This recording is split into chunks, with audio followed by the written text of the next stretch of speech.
to Amit Malviya first, because what we've got on a YouTube channel called Breaking Points is Jack Dorsey tells Sagar and Jetty that the Indian government put pressure on Twitter to take down accounts of journalists and those involved in the farmer protest because they were taking a line which was critical of the Indian government. Can we start with your official response to how you react to the former Twitter CEO's allegations? Amit Malviya.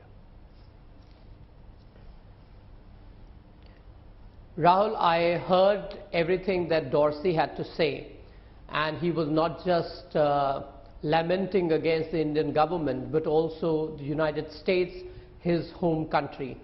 His assertions seem to include several other countries around the world, practically every country where Twitter has an operation.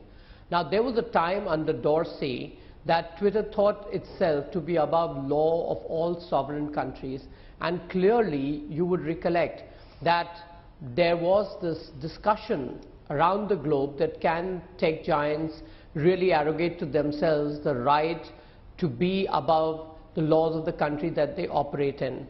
Now, in that context, we had a situation where there was a farmer agitation, and of course Twitter was allowing its platform to be used in a manner that was undermining India's sovereignty, law and order situation, and we all know that there was a lot of foreign intervention in that protest.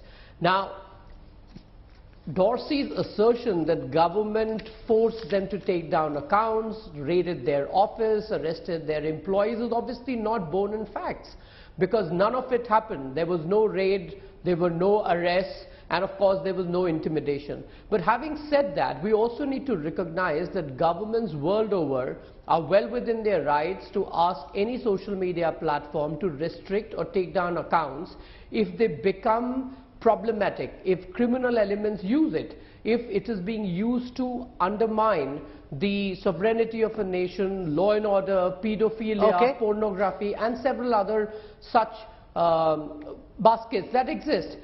Now, Dorsey himself has been in dock for the partisan role that Twitter played while he was helming the affairs as far as the US election is concerned. We all know how voices supportive of the Democrats and the Biden campaign were pushed up, whereas the Republicans and Donald Trump were pulled down. In fact, Donald Trump, the sitting president of America, was deplatformed by Twitter under one pretext or the other. It did not stop there. After Musk bought over Twitter, there were a series of revelations. Let me finish this point, Rahul, it's important. A series of revelations were made, particularly the Twitter files, which showed how Twitter was systematically targeting people with different ideological persuasion, shadow banning their accounts, interfering in the affairs of various countries around the world, including America, and I guess India was no exception. Dorsey himself was in India and made a political statement by holding out that poster which said, "Smash Brahminical patriarchy." Now, Twitter under Dorsey was a partisan player. They were interfering in affairs of various sovereign countries, and it would be acceptable to no other country. But Dorsey's assertion that Indian government was putting pressure on them is a lie, is not borne out of facts, and if there are evidence to the contrary, Dorsey must put them out.